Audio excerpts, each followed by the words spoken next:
Hi, everybody. We're back.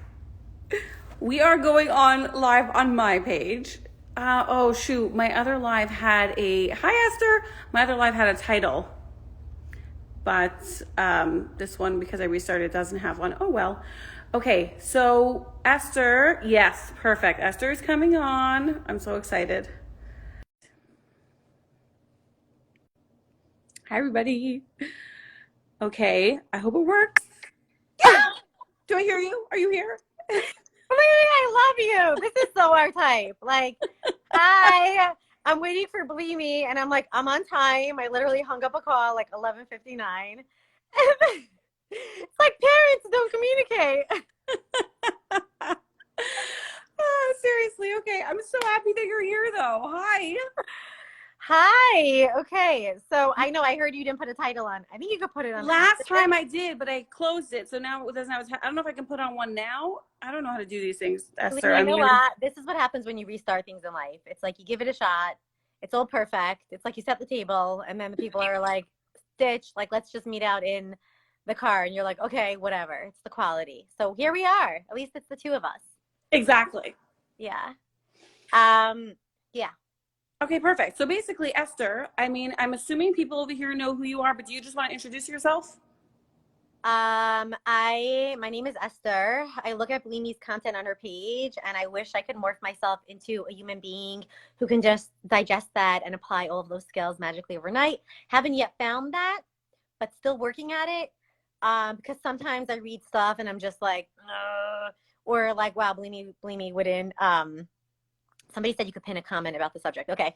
But my name is Esther. But yeah, about my professional identity, I'm a therapist. I run a practice in the Five Towns called Integrative Psychotherapy.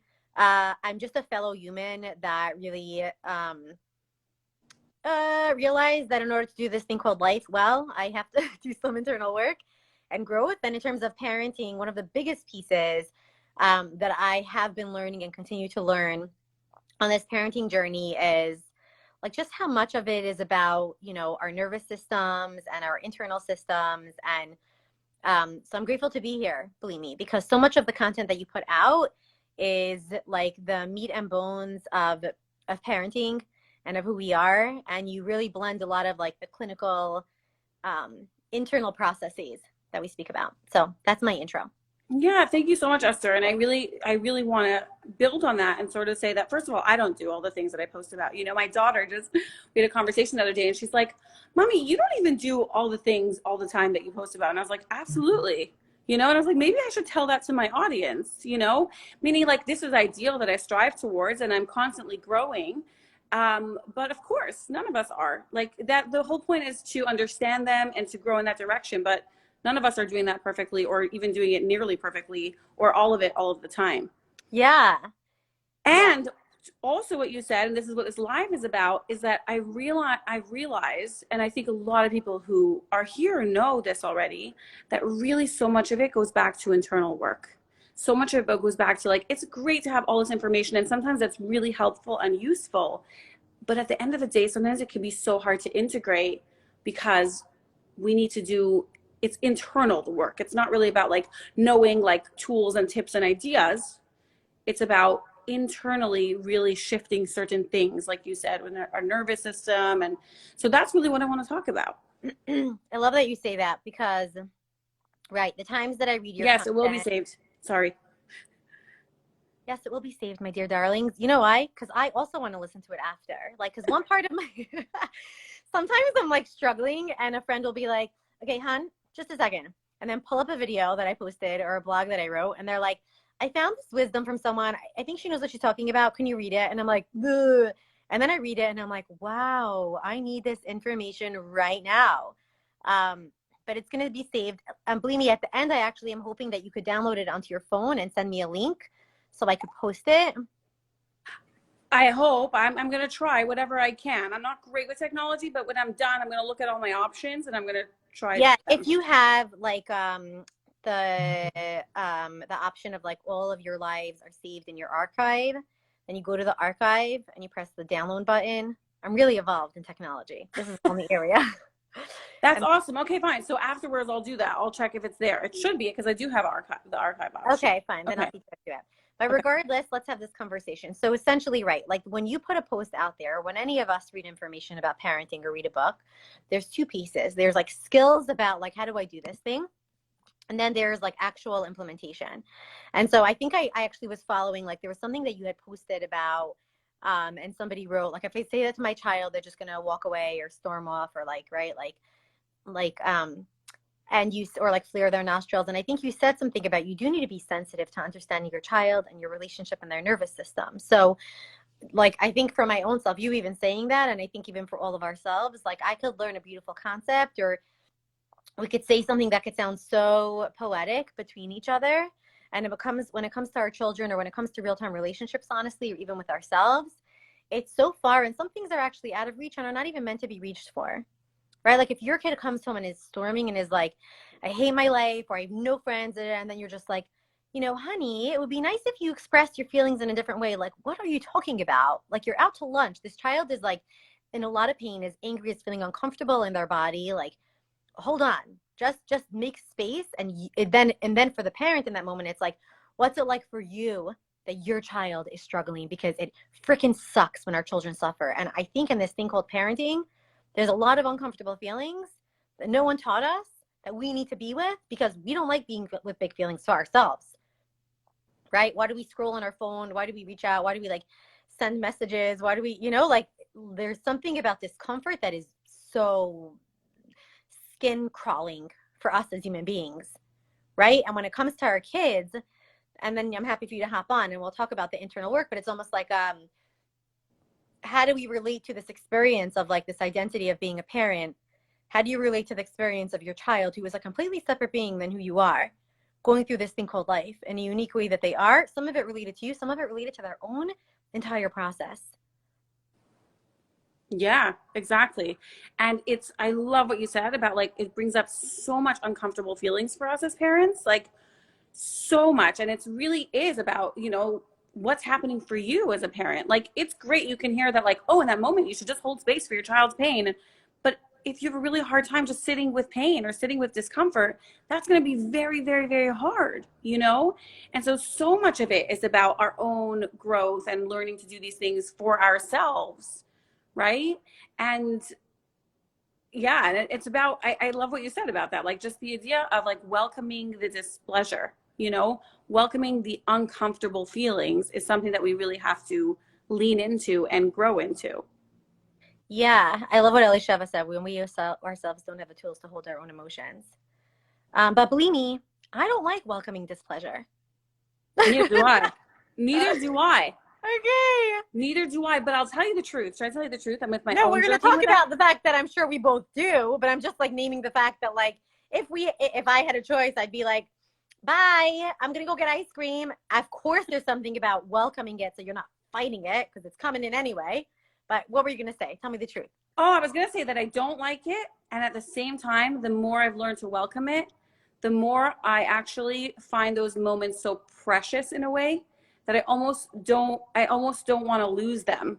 I know this probably sounds crazy to some people, but it's like there's so much growth that happens in those moments. There's also so much connection if I'm doing it with another person that like is so incredible to me that I'm just like, this is precious. I don't want to run away from this right now, you know?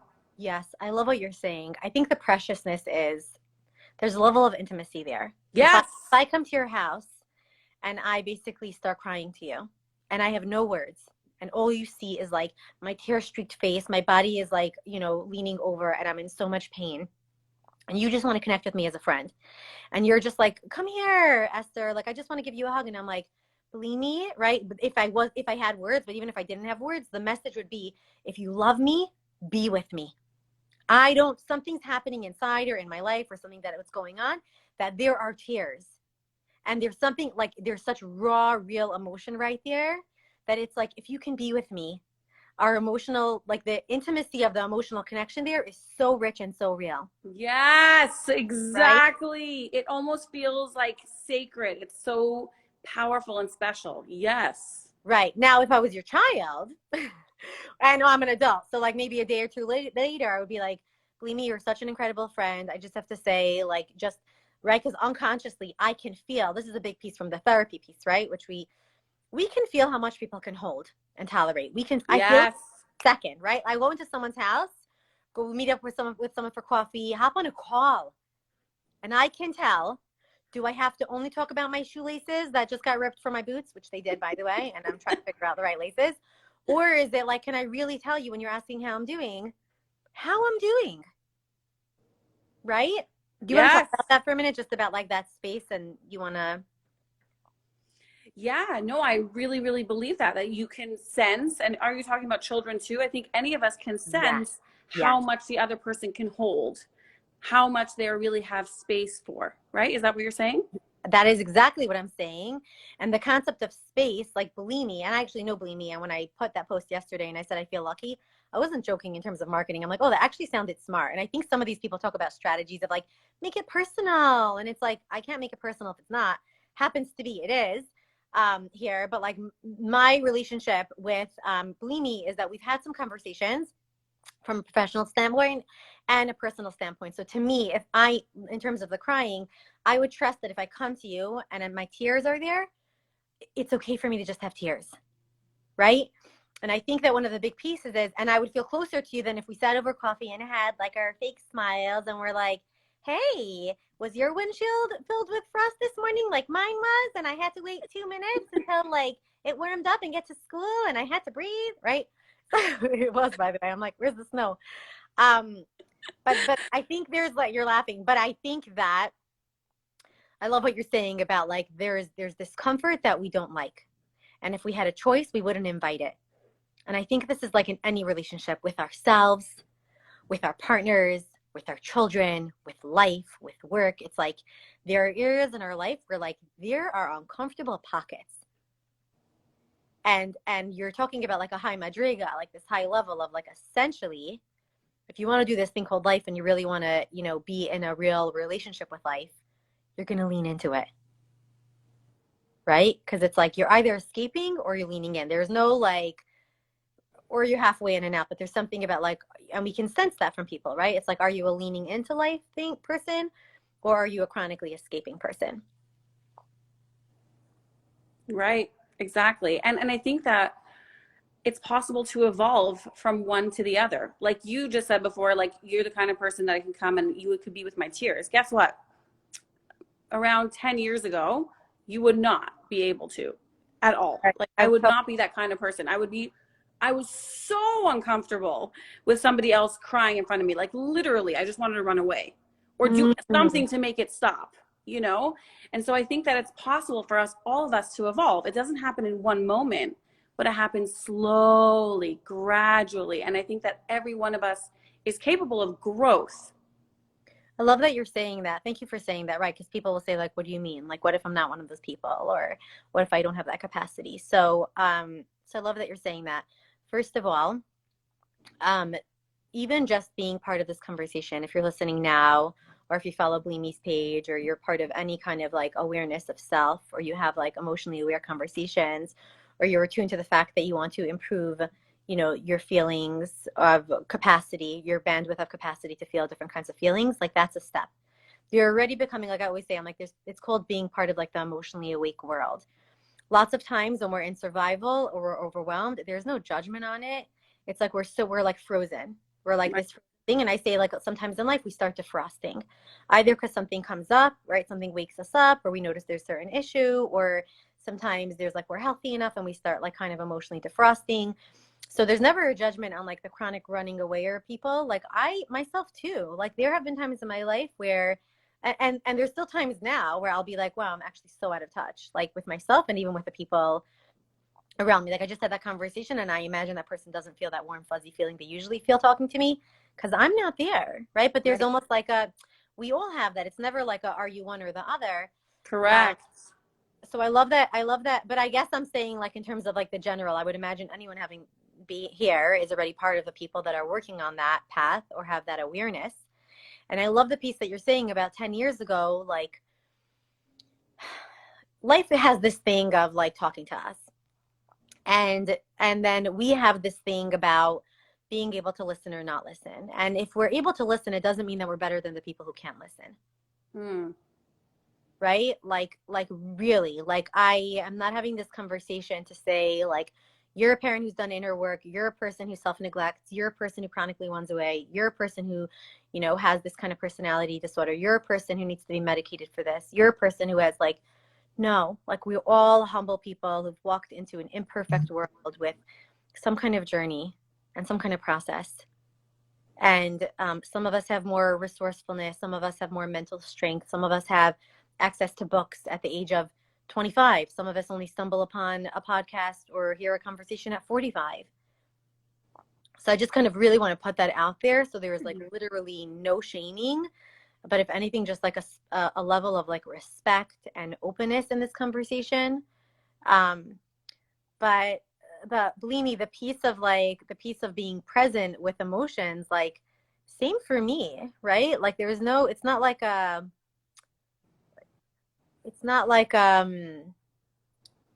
thing that you have or you don't have. I think some of us have more of an emotional awareness, but the capacity to hold and the capacity to be with,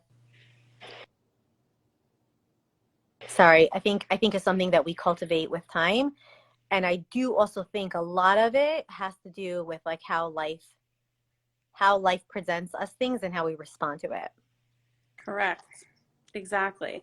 I really love the piece that you said about like, there's no like someone's better or worse, or, you know, like I think that it's so easy when we talk about growth or healing. I think there is this sort of like, you're healing, you're not healing, we're growing, we're not, like it's just like this whole like better than superiority complex sort of thing, or people feeling like they're inferior. And so, yeah, I really love that you said that. Like, it's so important for everyone to realize, like, we're all exactly where we need to be, and let's just meet ourselves exactly where we're at and focus on moving from there, you know, and all of us are capable of just wherever we're at to sort of bring ourselves to a different space, or to grow, I guess, you know. I'm happy you're saying that, because I definitely, like, I'm guilty of being someone who would tell my friends, um, I feel like when I felt misunderstood, I would say, like, I remember once being in a group and I was like, and a friend asked me, do you think you're better than everyone? And first I was like, yeah. And then I was like, no, honestly, I just feel lonely. Mm. So, yeah. Mm. Mm. I just felt like, so I just want to name it to anyone who feels that way, right, in either arena, or is like becoming aware. When you're emotionally aware of your emotions, or when you're aware of like something on a higher level, or you have just like a more expansive breadth of consciousness, or maybe you have more pain than somebody else, right? It's never like a more or less. Like I know some people, like when they go through certain struggles, or maybe you're more aware, right? It's gonna feel lonely. Mm. Okay. And I think so. Then I realized, like, and we had a really good conversation where it was like, you know what, I'm really committed, and this friend helped reframe and was like, so really it's like that you're really committed to self-development, and different people do different levels of work. And I said, yeah. So, and then it was a really, honestly, like refreshing conversation, because it was like, you know what, these people are incredible. They're on their journeys. I'm on my own. Obviously, I think it's helpful when we also have people who speak the same language, because it's just like, ugh, you just get the language. Like I can throw out concepts and you just get it, versus like having to teach you the basics, you know? For Uh, sure. but I would just wanted to name that, if that's okay. Yeah, no, I love that. I really do think that it does come down to feeling lonely a lot of times. I definitely, that resonated with me, and I relate to that as well. Yeah. Yeah. And I Hmm. think that sometimes even with friends, like it really depends on what you're comfortable, but sometimes it's just saying like, you know, I'm just like emotionally sensitive, or I know I'm very focused on personal development. And so like sometimes my mind or heart is in a little bit of a different space, you know, like I think sometimes even just owning it and naming it. I do have to say that yeah, there is more of like a language amongst people who might have that awareness, but there's no better or worse. I would for sure say that. Yeah, yeah. I'm like everybody, like all of us were at some point not aware, or like right, or less aware, or you know, there's just, Yeah. everyone is where there is. Like I love what someone said. I think she said something about, I saw the comment, but I didn't want to interrupt you. She said something like, we each have to remember we're each on our own journey, and that's kind of the thing. Is like not to compare with other people or whatever. We're each on our own. journey. It's really about us. And can both coexist, by the way? Can, like, just to go on that, and then we'll go into the inner child conversation, but can both exist? Can it be like I'm on a journey and I'm incredibly more aware now, like, than 2 years ago or 3 years ago or 5 years ago, than I was. So I'm on a journey. And for right now where I'm at, I feel lonely in this relationship. Yes, for sure. That's so right. Can it be like we're both on our own journeys, and for where I'm at and where this person's at, I notice a feeling of sadness, or I notice a feeling of being misunderstood. So almost like acknowledge the fact that in this dynamic right now, it's not that you're better, you're just in a different space, and you might not even be farther along. It's just different, right? Some people have, like, you know, I have friends and colleagues that are in such different places. Some are like, there, you can't compare, right? And it also depends on what's on their plate. And it's like, if you're nibbling on broccoli and you have like 17 courses to tend to in terms of like healing or complexities or different children dynamics or marriage dynamics, it's different than someone who's like, you know, I have one string cheese and I'm pulling one little piece at a time and then I'm going running, you know? It's so different. But I think, like, just to say that, yeah, we are all on our own journeys, and also it's okay if Yes. you feel certain ways, and then you might feel closer to certain people in certain similar dynamic. I know for myself, like, I relate to certain parents. Going back to parenting, I relate to certain parents or certain conversations, let's say, about parenting, with some people, right now at this phase of life, and whatever I'm focusing on with my own child, and you know what's coming up for me, in a different way than when, you know, my kiddo was much younger. And I imagine that at a different phase of life, I might relate to other people differently too. You know, Yes. so Yes. Right. Right. For sure. Yeah. No, I love the both and. that's like the dialectics, right? It's like the DBT, like dialectical concept. Right. Right. Exactly. Like both can exist at the same time. Yes. Okay, so now you said you're going to go into inner child stuff, which I'm really excited about. So, of Okay. course, obviously, there's so much to say about that. Like, literally, we can go on and on and on, right? So, but I guess briefly, can you explain what inner child work is and how that does impact our parenting? Okay. So there's a term called inner child work. I think, like, the term is like this hot topic. My Right. pause on calling something like inner child work is just that sometimes we have more than like one part, right? Like, I'm Yes. in IFS, like internal family systems and parts work. And the concept of parts, and then I'll come right back to inner child, is that, like, all human beings, we're a compilation of parts. It doesn't mean that you have like multiple personality. It just means that we have different parts of ourselves. Like, I have a part of me, that's like very nourishing as a mother, and I have a part of me that pays my taxes. They're very different, right? There's like a technical, responsible part, and then there's like a loving, nourishing, different kind of responsible part. I might have a part that's very right. So I'm just giving that simple separation. Okay. The concept of an inner child, or the concept of like a child part, is that, like, throughout our developing years, right? Like, we come into this world, we're created, right, between two people, and from like conception, like from the beginning, where there's like this development of like an embryo, and then you're like a baby, and there's the body and the cells in the body all are experiencing something, right? They talk about, like, if daddy puts his hand on mommy's belly, or if there's like singing in the house, or, you know, if mom is working a lot, right? It's not a bad or a good thing, it just is. So this thing, right, is gathering data, because it's getting to know its environment, it's getting to know the people, the things, the places that it's connected to, just so it could orient and respond to, right? It's like, so it could respond to the environment and acclimate. So what happens is that, so there's like a baby comes into the world, and then as that baby, like, it's a baby, and it's a toddler, and then it's a young child, and then it's a child, an adolescent, that child is picking up on like memories, it's holding beliefs, it's holding experiences in its body and in its mind. Okay. And then we grow into adults, and we wake up one day, well, it's not a one day, and we're like all adults, right? But we're not fully finished being developed. None of us are. It doesn't mean that you're well or unwell. Like, I have never met, like, you know, a 40-year-old that's fully 40 in every single arena about who she is, and there's nothing wrong with that.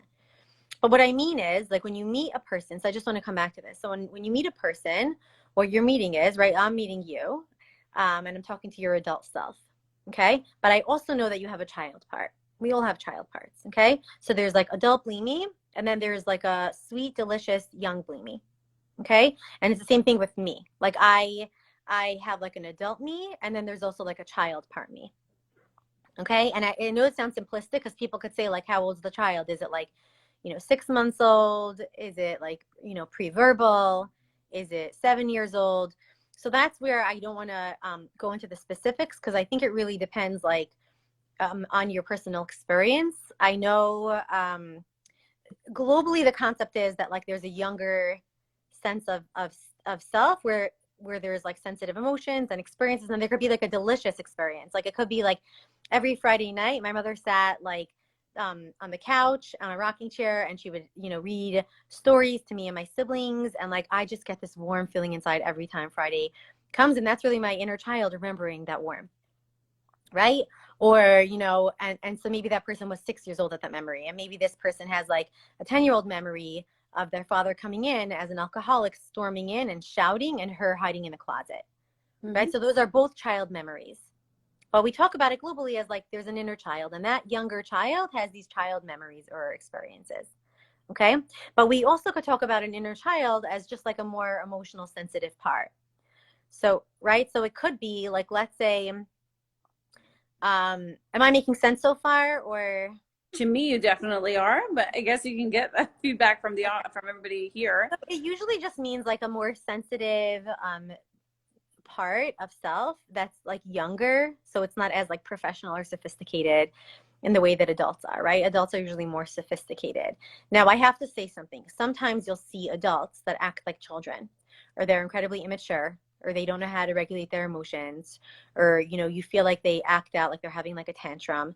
Those people many times are almost like blended with their inner child. Like they're Mm-hmm. stuck in a developmental phase of Mm-hmm. like I met someone once who okay, I'm going to answer the question. Could either be one of the parts or memories from childhood. Okay, I'm going to come back to that in a minute. But basically, I once met like a 60-year-old who was very sophisticated, professional, beautiful family, beautiful relationships, and something happened that triggered his insecurity of feeling left out. And he was left out as a child because he had like a huge family, and often like he was forgotten, didn't get like bedtime stories or things like that. And as a 60-year-old, like it's almost like he regressed into being a child and started acting very childlike amongst his peers. And if anyone knew him, they were like, wow, what's happening here? Right? As a therapist watching, I'm like, wow, something just hit a very sensitive, raw nerve. I wonder what happened. And then after the fact, like he had enough conscious awareness to almost like notice what happened. And he was like, I'm really sorry. Like, actually, I felt incredibly left out. And like, I actually had that experience when I was younger, right? Some people don't have that awareness, and they'll just like act out and be like, I can't believe it. You're horrible. I thought you were friends. You're not my friends, right? Like, and then you're just like, wait, what's happening here? It's usually like that 60-year-old's regressing to being that like 7-year-old boy who's always forgotten, right? And he hasn't like negotiated that developmental milestone, right? So I just want to just name that for a second. Somebody asked about, could these parts be connected to memories and experiences? Yes. So it could be that this 60-year-old, let's just say for a second, is a pretty like evolved person, has learned skills, has had loving relationships, and has had pain like we all do, and enjoyable things as well. So if he, let's say, does his own work, or has like healing relationships, or a mentor, whatever it is, or goes to therapy, doesn't really matter the context, and he realizes that, like, as a 7-year-old, it's not that he wasn't important, it's just that there was so much going on and he wasn't given the attention that he really does deserve. And he almost like does work, or almost converses with that 7-year-old and says, come here, buddy. Come here, buddy. You're a freaking rock star. No one around you sees that. They don't even understand how and why. And I want to hear what it's like for you, or what it was like for you to just be ignored for so many years. So that would need to happen in some capacity or another, either in his own healing work, that's like the inner child work with a therapist, or it could be like a mentor or somebody loving who's just like, as a kid, I think you had a little part that was left out. So some part of getting to know that, right? If that was named and there was some kind of healing there, then that 7-year-old almost feels validated and seen. I'm just simplifying this. And then it could almost grow up into like 8, 9, 10. So there's much more cognitive awareness of like, it's not that I'm an unworthy person or that I'm unwanted, right? And then as he grows up, he like evolves. Could it still be that he's a little sensitive to rejection? Yeah. But when we do healing work, right? If he had healing work even if he feels left out, he might realize like, I'm really sensitive to rejection or to feeling left out because I kind of felt that way as a kid. But the activation or the reactivity won't be like an explosion because it's not that Mm-hmm. he's not spiraling back to the 7-year-old who was never given attention for the piece that Mm-hmm. it held. Mm-hmm. Yes. Yes, exactly. So I just want to, so basically, like somebody asked, could child parts be connected to memories? Yeah. So usually it's like globally, it could be like an inner child part is like, it could be the part that just has all the memories, right? Like the concept of inner child, if we want to go very simple, is like it could just be, you might have an image of in your head or just like a feeling, because sometimes we don't have an image of our inner child. It's just a feeling of like, I have a bunch of memories of like, loving to spend time with my sisters, and also, feeling like I didn't excel in school. And both of those could be like, and that's really my inner child. Because right now as an adult, when I apply to a job application, I notice I have this panic, and it's not really about the job. It's really about like I'm circled back to how I used to feel, right? And Correct. there's fear of failure all over again. So that's right. And not if you're still bad. If you're still bad at certain things, then it's like my anxiety might be like I might not be able to perform, but I'm good at these skills, right? The intense emotionality that we notice sometimes is connected to our inner child. So, Correct. yeah. Yeah. And okay, and as parents, right? I think that that inner child gets activated a lot. Yeah.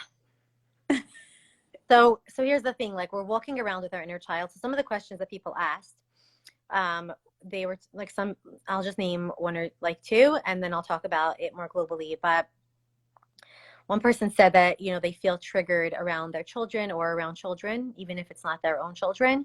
But the concept of feeling incredibly sensitive or raw or agitated being around children, or certain children's behaviors or emotions or things that they're dealing with. And then another person was asking about boundaries, is like, how much do we share with our kids about, what's going on for our feelings, and how much do we really just like connect with them from our adult self? When it comes to parenting, what's happening is that there's like a parent self and then there's a child self, right? Somebody just mentioned something that I just want to name because I want to come back to it, right? Somebody said jealousy. I didn't get to act this way as a child, so they shouldn't either. Right, we'll talk about that in a minute. Sometimes our kids feel safe enough, or they just are a bit more brazen or outspoken to say things or feel feelings that we never had permission to do or say, or were shut down, or we didn't even know was possible. And then suddenly we're in a foreign territory, and it's like, A, I never had permission to do this. Like I never yelled at my mother, or I never was like, oh, I don't want to do this, or whatever it is that they might say. And B, it's almost like you don't have a template, because it's like, and what do you do? Right? Like I know what I don't want to do, but like, what do you do? Which, by the way, just to name this for a second, if you have a blank template, because we all do in some areas, right? In some areas, we know what to do. It's sometimes better to do nothing than to do something that is harmful or confusing. I just need to say this because people sometimes say, like, we're going to come back to it, and I don't come back to it. But I just want to say, like, if there's a situation where your child's acting in a certain way, I'm not saying be passive, like, be present. But if you realize, like, the only thing you're thinking of doing is what people in your life did that was harmful, or you're going to say something and you're not going to be able to follow up with it, please rather just pause. Like, it's okay. We're making mistakes anyway in this parenting thing. Rather, like, gather data and come back to it. Right? Blimi, you tell me what your thoughts are. No, I hear this all the time with parents. I say like when you're just not sure, I'm like, err on the side of doing no harm. Like err on the side of just like not, you know, doing things that you know are harmful. Right? Like that's better. It's better to do nothing than to do something that's harmful. Right. And it really depends on the child, but sometimes like a child's waiting for a response, or you want to say something, so you could just say like, I actually don't know what to say or do right now. So I'm going to do whatever, right? And I'm going to come back to this. Or we're going to talk about it later. Right? So you're almost like you're naming it, like you're allowed to need space. And that's not called being a passive parent. It's not called saying it's okay. If anything, there's something about like, wow, this is a huge Himalaya mountain. I'm not just going to climb it because it's like, get up. And it's like, actually, I need a pair of boots and I need to see how far I'm going to go. Like, you're not going to do an intervention and suddenly your kid's going to be like a perfect child, right? Your teenager is suddenly going to respect you. Like, you might need to earn the respect over the next like 20 years, right? But it's like, how do you slowly begin shifting the way that you're relating to them and to their struggle energetically and in your positioning, so that when you even have an interaction, it has like some kind of stability to it. Right? And that might even be the best you can do, right? Like this is the best Yeah. you can do. So I want to come back to the inner child piece. So raising children, deciding to have a child, I mean, there's so many different conversations, because for everybody, you know, in my interactions just as a person, so many times people share with me like that they were afraid of having children, or they don't know why they had children, or they were so excited to have children but no one told them what that experience would be like, or you know, they thought that, you know, being a parent would be one thing and it's a completely different thing, or you know, they married this person and their children have all the bad genetics from that other person, which is usually one. Never usually just one. It's like, your gene pool is horrible. If I need another me, they'd be perfect. Perfect. It's like, whose makeup is this? Who's gonna take responsibility? You raise this one, I'll raise that one. But I think that there's this piece of like, at the end of the day, our children, there's one piece where like when we are raising our children, a lot of what happens is that our own childhood memories come up. And if anyone wants to roll their eyes and be like, you are this psychoanalytic person who wants people to do like inner child healing for the rest of their life, I'm going to say, no, I don't. I just want to be a pretty good darn parent. And I want you to feel capable. And if you feel lost or confused or dissociated or stuck in grief or anger or panic, and, you know, some of it is because life's overwhelming and some of it is because of other stuff, like it might be helpful to be like, maybe I have some emotional stuff left over from some experiences, whatever it might be, because then you won't feel like, it's like if making dinner feels overwhelming, part of it is that it's overwhelming to make dinner and do a million things. And part of it may also be that like that you might have a sensitive nervous system and you could work on that, right? If you saw mommy overwhelmed, or if nobody ever taught you to make dinner, or maybe you didn't really have a mom, right? Or maybe there was never enough food, or whatever it is, right? Or it could be like you love dinner time. It was the only time that you bonded as a family, and you want to make sure that dinner is going to be amazing for your kids. And your kids don't love the dinner time because they have bonding on Shabbos, right? So I just, even like having awareness could help you just navigate like parenting better. So this piece on like that, a lot of our own child stuff comes up. Look, a lot of parents have an easy time because it's like they had easier experiences or simpler experiences. So like they find parenting to be easier, you know, and then they say, why is my sibling having a hard time? Or why is my friend? And it's like, look, your experience of childhood was very different than this person's. So I think the piece of our inner child work is that, wait, I want to just like breathe because I get really passionate about this topic. I think the piece of inner child work is like, can you own your story of who you are? Significant events of what made you into who you are as a person and as a parent, and how you want to be as a parent to your kids. Yeah. You know, and before when you said this, like, you know, you're going to listen to me and be like, oh, you're just trying to, like, you're a psychotherapist who's just trying to push their stuff. Like, I'm not a psychotherapist, and I don't do this. Like, I don't have a clinic. I don't do that. I'm not a therapist. I don't do this with people. I'm a parenting coach. And myself, I am constantly telling parents, do the inner work. This is why I brought you on. This is why I want to have this conversation with you, is because I really recognize from my own journey how important it is to constantly work on our own inner stuff, and how often my inner stuff does come up in parenting, and how amazing it has been to do exactly what you said, to integrate all the painful, wounding experiences into my adult self, so that I recognize what's happening for me, and that I actually talk to that part of me and say like, oh, you weren't seen or you weren't heard. And all that has really, really helped me. And also I love what you said about the nervous system. Can you talk more about that? Because I think that's so important. Yeah, I'm going to talk about the nervous system in 1 second. Okay, sorry, am I making you jump all around the moment? Okay, yeah. No, I love that you're naming both of these. So I have to say, like, there have been times where I wake up, or I have a lot on my mind, or I'm not present, and then I have a therapy session, or I will connect with someone who's really loving to me, or I'll share something on my heart or mind. And later that day, after school, I'm just a completely different parent. And without having said anything, my interaction as a parent is a completely different experience. And it could be that my child had a good day or a bad day. It doesn't matter. But the capacity to be present, because my internal needs and my internal landscape had space and attention and care, or maybe I even sat down and just did some poetry because I love writing poetry or whatever it is. But then I don't just mean like getting a massage. Like getting a massage, sometimes if you're physically exhausted, yeah, fatigue. One of the biggest things with parenting is like sometimes it's tiredness and sometimes it's emotions. So if you really need sleep, go to sleep. Don't go to therapy, right? But if you need therapy, going to sleep the whole day is not going to tend to it. You want to organize your emotions, right? Like don't just shove a towel over a pile of laundry like I do if people are coming over and I'm like, I'll get to you in 2 hours. Don't go into that room. It's just a new furniture thing. Just don't look. But my point is like, I think one of the things is even like differentiating, is this like a tiredness thing? I just want to say this because as parents, a lot of times we're tired. Yeah, for sure. But giving emotional attention and getting clarity is a huge piece to like, if my inner child or my inner world, and not only inner child stuff, but like if I have a worry or a concern or an emotional hunger or some kind of like, thing that needs attention or boundaries or anything, and I pay some attention to that, then what happens is that there's much more space to just be, and there's space for my child. And then that experience of space already in itself is better because then I'm able to be more present with good, bad, difficult, easy, whatever it is for the child. And a child just needs, any age, presence. They feel presence. Okay. And that, Yes. right, the magic of presence. Say that again. I don't think people even realize just how powerful presence really is, because I think many of us didn't receive it, right?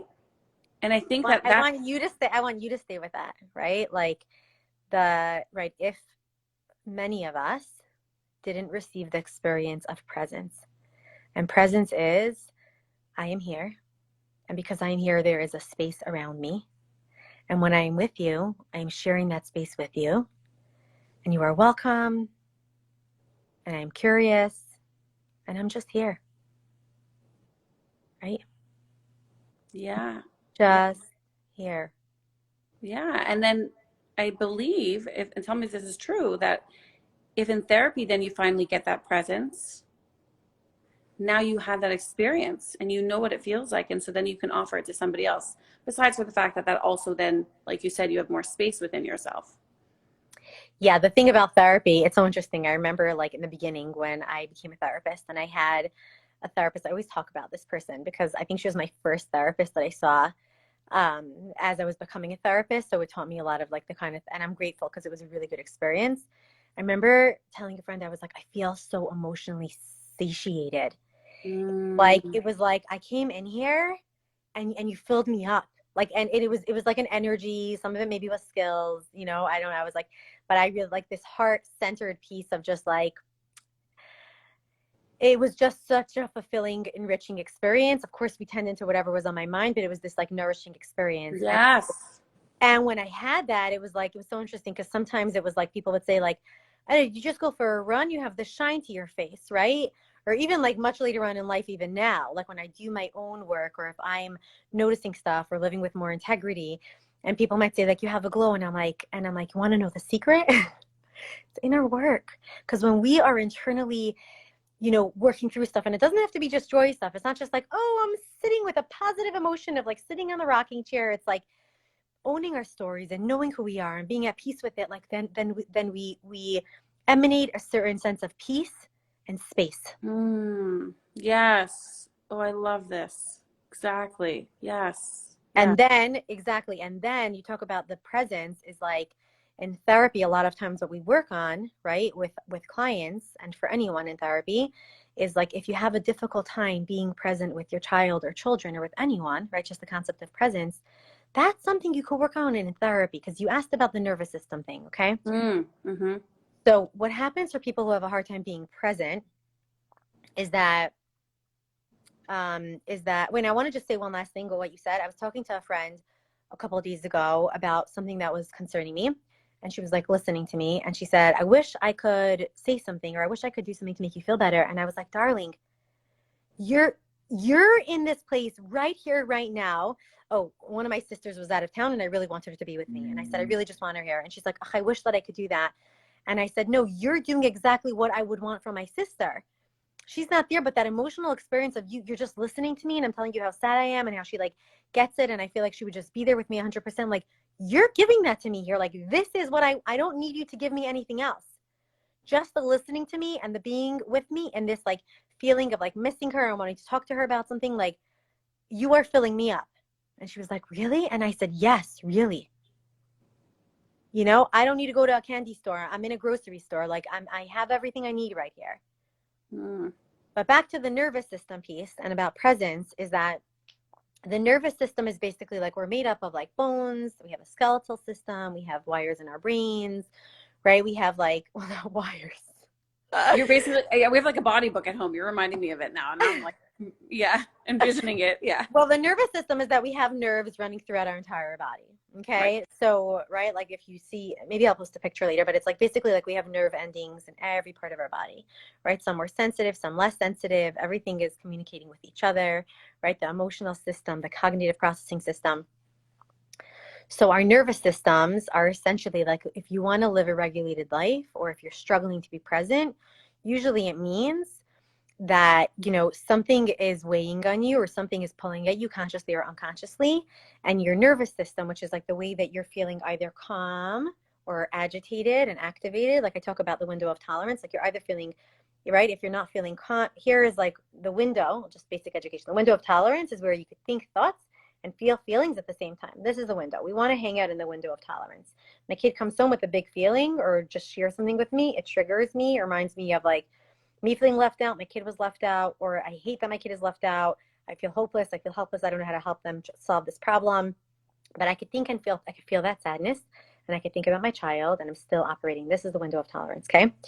But if you have a sensitive nervous system or if you feel things in a very sensitive way, which we'll talk about in a second, you might start going up here and getting very anxious and irritated and like, really? And what happened? And what did he say? You know, he's a horrible person, right? Or whatever it is. Or like, oh, really? Okay. What do you want for dinner? Right. So, or whatever it is. So either you're going to very like hyper arousal, hyper, like very Or active, under. right? Or under where you're like hypo of just like, oh, fine. And you shut down, right? Here's more of like where you're like depressed or disconnected.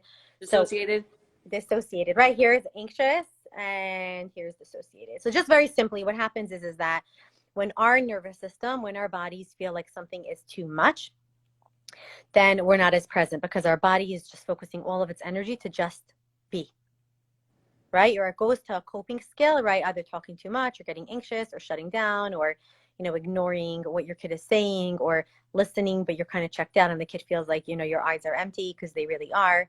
Ma, are you listening? Are you listening? And it's like you heard all the words, but you're totally not with our felt experience of what it was like for a reason, right? And it could be a practical reason, like, honestly, honey, no, I have to just check that the schnitzel is not getting burned, but in a minute I could be with you. That's the simple one. If it's just schnitzel, like 30 seconds later, you're like, the schnitzel's good. I'm with you, right? But if it's not the schnitzel and it's really like, shoot, is she going to have anxiety like I had? And is she going to end up feeling all this chronic doubt? And darn, oh my God, and all your future anxiety is there. And she's like, just be with me here. I don't know what the heck's going to be when I'm older, but like, just be with me, right? And then it's like you being able to offer self-soothing to yourself of like, listen, right here in this moment, your child just needs need to be heard. And maybe they're going to struggle or maybe they won't. But whatever it is, for this moment, success is connecting a little bit. Right? So I want to say the nervous system piece, but the capacity to be able to say to yourself, like, just be in this moment is like a way, like is about like, can we help your nervous system? Oh, my husband's coming. Shish, I'm on a live on Instagram. Okay, yeah. No, that's fine. Is all about like, is the capacity to connect. Now, I did say earlier, like sometimes there's an external stress and sometimes it's a nervous system piece. I want to just say, like, if it's an external stress, like I said, it's like you had a long day at work, you have the schnitzel burning, you had a fight with your husband. All of those are more of like a practical piece. And once they're tended to, like your husband says, you know, hey, hon, like, love you, we'll chat later. So that's kind of put away for now. And then there's like the schnitzel's done and you're home and you're dressed and whatever. So you're settling in. Then it's like, okay, that was a practical piece. Now I could listen. Maybe not 100% because we're never on 100%, right? Who is it? One of the parenting experts says that you have to do I don't want to say the number because I think it sounds too low, but he said something about like, if you're doing a good job 30% of the time, like you're fine. Right. Um, Attunement. Yeah, I've heard that. Mm-hmm. yeah, 30%. Right. So, but there's something about, but then there's like, we're talking about attunement, but we're also talking about just like an overall feeling of well-being. Let's say you are attuned 30% and maybe even 20%. Okay. But like you're in continuously working on your own internal work or developing yourself or being aware of the things that trigger you or activate you. Like I've had parents come to therapy for me and it's like, I just want to be a better mother. And, you know, or my husband says when I leave therapy, like I'm just a calmer person, like my nervous system is calmer because I hear your soothing voice, or we process some of the things that make me anxious and I'm just like a better human being. Or I want to just be able to be present with my child or children, then like that's the healing work. Right. So it's like in that work, because you asked about presence, with therapy, the therapist is going to work with your nervous system on what happens when you're present. So like it's like the therapist probably would try something and be like, so when you come into the room, I notice that you fill the room with a lot of words. Or I wonder if we could just be in this moment together, or could we notice the next 10 seconds between us and just what it's like to be, right? Or whatever it is that the therapist might do. They might say, think about sitting on the floor playing with your children and just notice what happens in your body, right? How much of you wants to do that? How much of you doesn't want to do that? Right? Or maybe somatically tends to whatever's coming up. So it's, you know, yeah, it's being taped and it's going to be recorded. So I think a big piece of, let's say, the therapeutic piece or being able to do your own healing work is that in kind of like a healing space that's focused just on getting to know you and your world, you're getting to tend to that and you're getting to work on it. Now, you might for the next 3 months still have a hard time being present. And maybe even like in 6 months, you're able to be present just 5% more. First of all, 5% is huge. And second of all, you're going to be making shifts in terms of how you feel and your kids feel that, right? So let's say, I'm just going to give an example. Sometimes being present, somebody starts having memories of a trauma that they had. And it's just like, wow, you know, I have these memories haunting me. And if I'm busy or if I don't have to sit for too long, right, then it doesn't come up. And then in good healing work, then it's like, is it okay if in this room here, once a week, we're going to start tending to the part of you that's holding those memories, right? Or it depends on where the client is at, if they're ready yet for processing. But, and then as you process memories or emotions, they soften. It doesn't have as much of a stronghold. Or it could just be like, if I sit present with my children, I feel so sad. So sad because my marriage is really lonely and I feel like I'm raising my kids alone. Mm. Or I feel overwhelmed because I don't know if I'm doing a good job, right? So whatever it is, it's like you get to the underlying feeling of what's happening, right? So the whole concept of like inner work or inner healing is like we're paying attention back to that inner child piece, is that we're paying attention, right? You're going to start with just what's happening in the real time. Often, not always, but often, I would say almost always, there is an emotional part of you that's needing some kind of attention, right? If you're struggling in certain areas, that like by giving that the attention, it's gonna guide you to wherever it needs to go. Mm. By doing your own healing work, you are providing like a different platform for your children to figure out how to do this thing called life. Mm. Yeah, no, I love that. Oh my gosh, this is so important. First of all, I love that you said that like doing the work will take you where it needs to, where you need to go. Like, I love that. And I really believe that. That's like you don't have to figure it all out. It's more Don't. about internally finding that space within you, that regulation. Like that literally changes the landscape, the feeling, the environment in your home or in the relationships that you have. And that itself gives your children like a different foundation, a different, like you, what you just said. I love that. I love how you said that. Yeah. And The piece about like it's gonna go there. The reason I said it is because sometimes people say like, I don't know, you're going to open everything up, or like, well, I don't know what my inner child is. I do know I get irritated, or I know that like when my teenager is whatever, I just throw the tablet to him, or, you know, my daughter in these situations, like I don't know, I just smile and I say more to him, or, you know what I mean?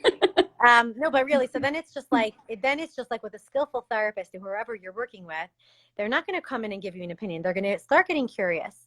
And if somebody is skilled, then they're going to highlight what they're thinking it's connected to, and they're going to let go of any of the other stuff. Like you could talk for an hour, and somebody skilled is going to be like, I notice as we're talking, there's this theme of like, you know, anger, or there's this theme of fear, right? Or whatever it is. And then it's like, and could we just look at that right here as it relates to your child? So and you never have to go digging. Like I always say to people get worried, like, what do I have to do? really with somebody skillful, you don't have to work that hard. The hard part is like looking at emotions, being present with emotions, right? It could be difficult, and then you work slowly on expanding that awareness. You never go quick, right? They always say like we go slow to get there fast. Mm, Go slow, yeah. slow, go slow, go slow. You're shifting your nervous system. Like I've met people who I hadn't seen in a couple of years, and they've done inner healing work, and I'm like, you have changed. And they'll be like, yeah, that's great. That's because you're not my husband and you're not my kids. But you're right. For 2 years ago, I've changed a lot. Right, exactly. Yeah. So, okay. So I noticed that's an hour. I actually have like another 15 minutes I can be on. Do you?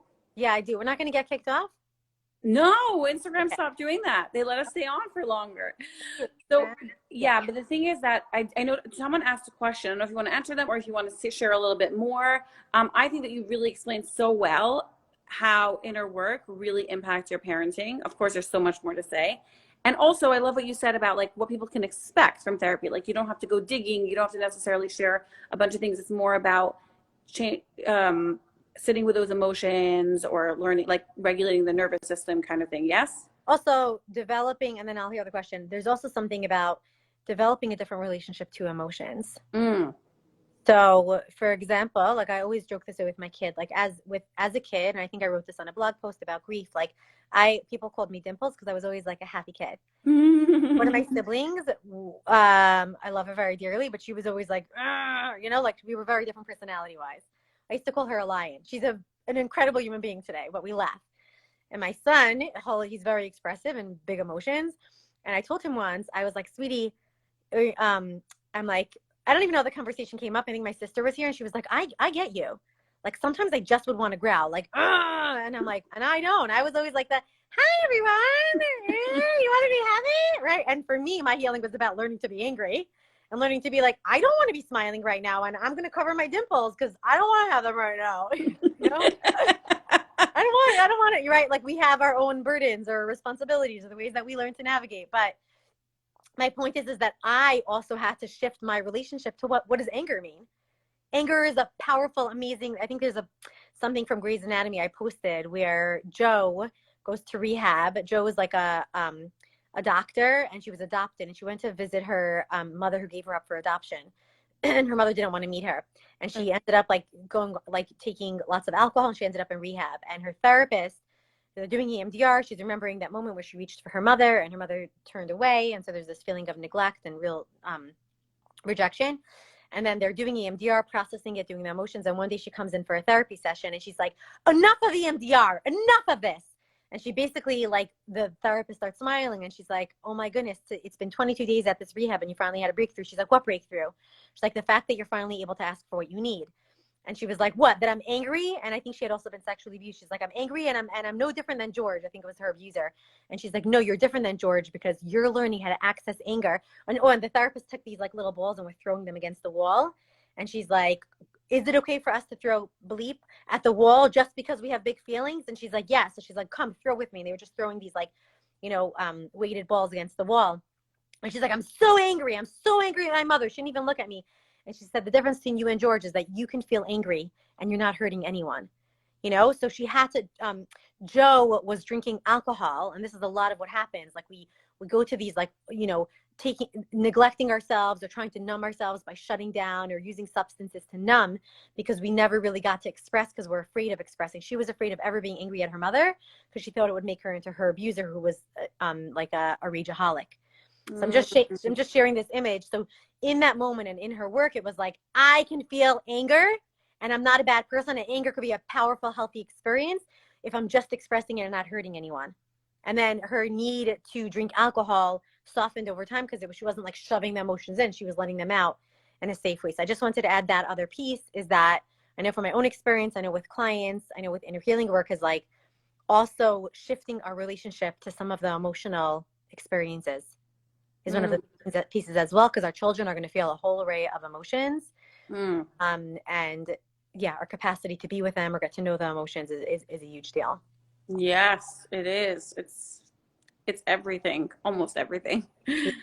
Yeah, yeah. Okay. Esther, thank you so, so much. Okay, so someone asked a question. Do we share our emotional childhood issues with our kids? So no, we don't. Um, I don't know what where the question is coming from, but maybe she's asking because I basically told my kid that I had like dimples. And I know that once he was like really mad, and a lot of times, just to give context, and I'll come back to the question. And he said, weren't you ever always, or whatever, when your mom said this, didn't you also get angry? And I said, I got angry, but I don't think I used as many words, because my kid doesn't like a ton of words, but it was like, a lot of times I was just like, sure, whatever you want, but we're different. And whatever, I don't think like I spoke about it in detail. I'm just sharing in the context, but I realized that I've had to, and I still have to, get to know the way that my child's nervous system and relationship to emotions is a very different one. That's just why I gave the example. We have this a lot though in my family, like aunties or uncles relate to kids. It's just very different when it's not your own parent, where it's like, you get it. But I want to talk about the childhood piece. No, I think that we share with our children enough to help them understand the life that we live and the life that they live in. So if you had a father who was very abusive, and your child doesn't have a relationship with your father, then I encourage you in a child appropriate way to just say, most families, Bobbies and Zaidis or whoever it is, right? Like grandpas come to visit very often in our family. And then you're going to choose what you're going to say. We don't spend as much time together, right? We see each other once a year or whatever it is. Now, as your kid gets older and starts making sense of things, you might just say like, some people are really nice to be around and they have good attributes and character traits or midos or whatever. And some people less. And so we want to be around people that we want to be more like, or that we just feel happy around, right? But no, you never share. I think a lot of times what happens, I just want to say this, is that without realizing, parents overshare with their children and they burden their children with their emotional experiences. Like when they say, I never would have done this, or, you know what would have happened to me? Or, when I was a kid, I never really had a mother who was loving to me. Why are you saying that? Tell that to your friend. Tell that to your therapist, not to your child, right? Or somebody said the jealousy piece, which is so normal, by the way. Like, tell that to your friend, right? Like, I never had this experience. I don't understand, right? Like, is this normal for children? Because I have a close friend who there was, who lost a parent at a certain age and had huge responsibilities and was a grown up by the age of like 12. So when this person's children are 12 years old, there's almost like an unrealistic expectation of what you expect of a 12-year-old. And these kids are a lot less mature than this person was. And it's like, wow, like this is what regular, or this is what children who are not living in that feeling of loss are like. And how do you relate to that? How do you parent that? Right? Because you don't even know. You're like, what? Okay, this has to be done. This has to be cooked, right? So no, I don't believe it. I think that we share enough of a context that makes sense to them. But I have to say something. Our children know stuff. Our children know so much stuff. Like, they pick up on it, right? Some of our kids know more than other ones. Or you're laughing, right? Because they could pick up on I was just like, saying that sometimes my kids will say something and I'm like, how did you know? how did you know? Yeah. And I think back to like the internal stuff is like when we like, look, I don't want to get heebie-jeebie and stuff, but I have to say that when people post about these memes about transgenerational healing, like it really works. Because when you're sitting on your therapist couch, or when you talk amongst your girlfriends, or if you're connected to people and you are even following pages on Instagram where there's like just an awareness and a conversation of emotionality, of just realness, that conveys.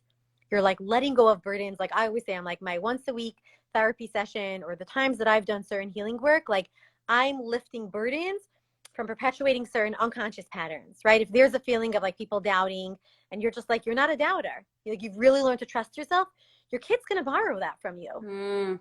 Really, right? Or like if you say something or you speak up for a need, like, and that's something that you worked on for like a year or 2 or 3, right? Or you're shifting the way that you relate to like societal stuff, or like infrastructures, organizational structures, or school structures, which I think there's like, I was literally just talking to my sister earlier about something about school, and I said, one of the things I think about being a good parent is like learning how to operate in the structures that we live in, because none of them are perfect, but our kids are watching.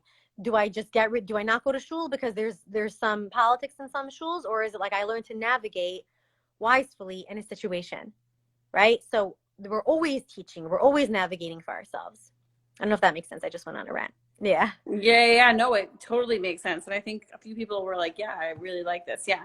Okay. So yeah. So not even sharing with your kids, and I've done this. And so I appreciate that you're saying this, because I recognize that it's not helpful, is to say like, oh, I wasn't allowed to do that. Or like, it's like, right. Why are you saying that? what's the point? What's the purpose in saying that, right? Yeah? Is that what you're saying? Okay, so there's difference between just like factual sharing to like emotional sharing. Factual sharing is just um like it's okay for you to be like, listen, when I was a kid, I never went to sleep past 8 o'clock at night. You're so lucky. Like I'm letting you stay up. Or by the way, you know, I had a bunch of siblings. What's it like that you're part of like a smaller family, right? So those are like factual. And unless you have like immense grief about your experience, right? I think the factual stuff is okay. Or if somebody like yells, I don't think it's helpful. I think that rather in that moment, you could just be like, wow, I really don't know what to do with this. Right. And if they say, what's going on? You could just say like, you just yelled, right? Like you don't have to, I wouldn't share. I think the difference is if it's factual or emotional. Ah, so basically you're like feeling jealous and you're like, I would have never been able to do that as a kid. That's problematic. Yes? Right. Right. And if Okay. they say, what do you mean? You didn't ever get mad at a kid in the playground? Then you might just say like, and I'm trying to relate to what you're saying. I think when people were mad at me or when I was mad at them, I think I did other kinds of stuff because we all do different kinds of stuff. But tell me about you. Like you can Mm, make it relatable without saying like, oh, and you know this person, Khani, she used to steal my dolls all the time, and I was so angry. Like if you're talking to your older friend, you could say like, oh my god, my friend Khani used to steal my dolls. Like I was so mad. yeah. Right? Never want to burden your child with your emotional experiences. Right, right, right. So, okay. So just sharing, it doesn't necessarily burden the child. Even though I have heard of children, even if their parent shares just factually, where the child then basically, what happened? The child basically got this feeling of like starting to like taking care of their parent in a way of like being like, oh, you didn't get to do this as a kid. So, and sort of like figuring out calculations around that. And then that's when the parent was like, wait, maybe I shouldn't share so much. Do you hear what I'm saying? Yeah, I think anyone listening here, I think for ourselves sometimes like sometimes our children pick up on either we didn't even say anything. Either it's because they said something or it could be an energy, right? Like if it's like I'm really tired and it's like your children will feel certain emotions and I think that they might pick up on it. And I think in that instance you could say like, honey, you know, I know I said this or honey, I know like I had a long day at work, but like it's okay, let's do dinner. Like almost like take that back from them. And you can always do repair, right? Maybe you said something and then they're like, what? Or like my son heard about someone who had passed away and I was talking about grief and a loss in the family and he had lots of questions and I was like I want to just be mindful about how I share it because Mm-hmm. we're about it amongst the family. But I think that right, I think that sometimes it's a verbal thing. But I think it was great for that mother that she had this regulation internally where she's like, wow, I noticed that my kid's trying to make life easier. That's usually a certain personality where the kid's trying to make life easier because the point they're doing it is like I need my mom or dad. And if you're not okay, then I'm not okay. So I am Mm. I'll hold all your burdens. Just be my mom. Don't leave me alone. Right. Is that where, oh, I know that children feel this Yes. need to take care of their parents sometimes, but I didn't realize it was like, I'll just take care of you so that you can be my mother. Oh, yes. That makes sense. Yes. Yes. Mm, I will take care of you so I can have a mother. mm, Because yes. we all need a mother and a father. That's the whole concept even on abuse or neglect. It's like I'll do whatever. I'll just don't just I need to have this fantasy or I need to have this like belief that I have someone by my side because if I can magically think of a way to take away all your burdens, at least I'll have you. Mm, I'm all alone, and being all alone is this terrifying fear that I'm going to disappear and be annihilated. And none of us want to be alone. We can't tolerate being alone in this world. right. And actually, like as an adult, I think being alone is still incredibly painful and challenging.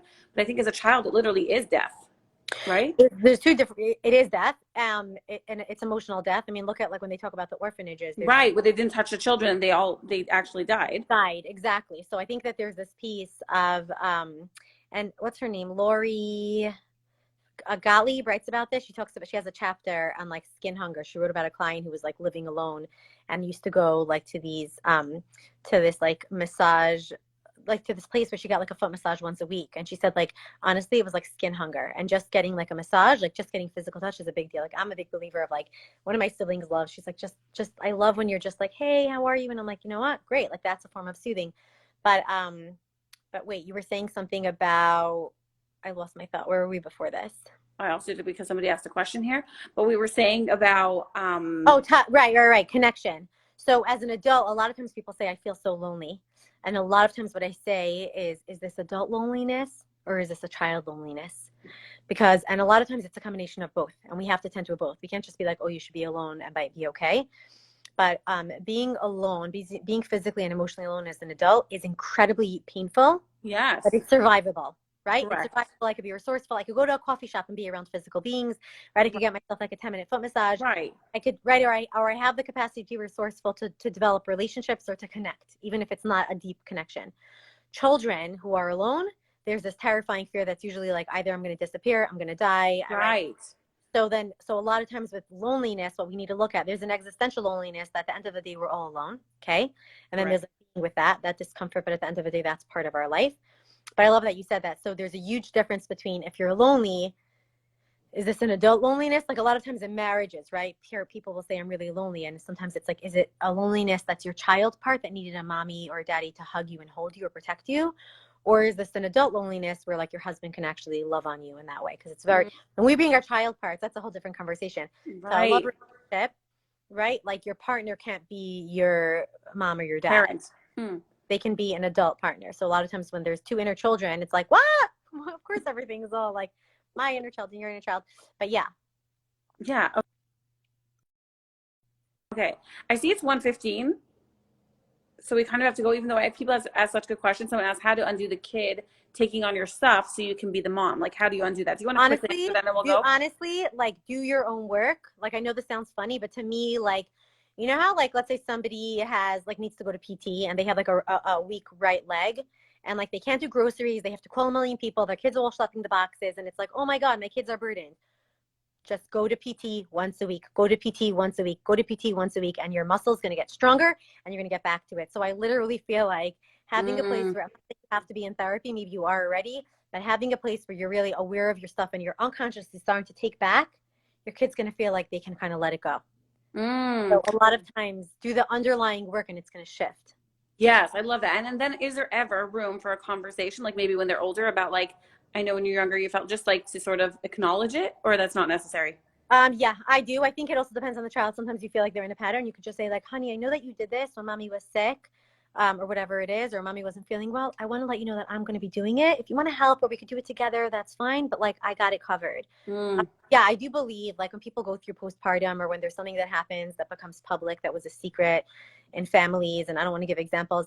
A lot of times I do encourage parents when the children are older to have a direct conversation because there's something about clarity and truth. And if a kid knows, even implicitly, or they hear from somebody else, rather you say, you know, I had postpartum depression when you were younger. I sometimes wasn't there. The babysitter was there, or sometimes you had whatever it is. I'm so sorry. I got much better, right? Or even when people are navigating through it, or mommy and daddy are going through a hard time. I know you sometimes hear fighting. I want to just name it. That's a whole different conversation about even naming things as they're happening or after the fact, depending on where the child is at. There's something about they just need to know that you're there in whatever capacity you can be, and they're not alone. Yeah, right. And naming things makes me feel like they're not alone because they're seeing things and they're like, no one's talking about it though. So like, what's happening? Like, right? It's like there's this disconnection It sort of. takes out the confusion. They might still have emotionally confused feelings because that's just children. And there's a lot of sloppy spaces we have to hang out with our kids. I'm just saying, like, it doesn't mean that doing all of this means like you're gonna go to sleep feeling fully peaceful. Like, if you do, let me know how you do that. But it's more of a matter of like I've covered the basic bases in terms of acknowledgement, and we're keeping to put one foot in front of the other to the best of our ability. Yeah, yeah. Esther, thank you so much for coming on, for sharing this with all of us. I really love how you encapsulated what inner work is and how helpful it is and impactful it is with our parenting. And I really appreciate you and appreciate you talking to us. I appreciate you. I feel like this is when we get to bond, right? It's like, yeah. Really grateful for your platform. Grateful for everyone on here. Like, it's inspiring to me, honestly. It makes me feel more like there are more people on this planet that are having these conversations, which always feels nice, right? It's like, so thank you for this conversation. Thank you for everyone on here. Blimi, save it and then see in your archives from stories. Download it. If you could download it. And once you download it, then I could post it too. So we can kind of spread the love. Oh, amazing. That's like, okay, perfect. Yes. Thank you so Bye, much. everybody. Bye, Esther. Thank you. Thank you. Bye.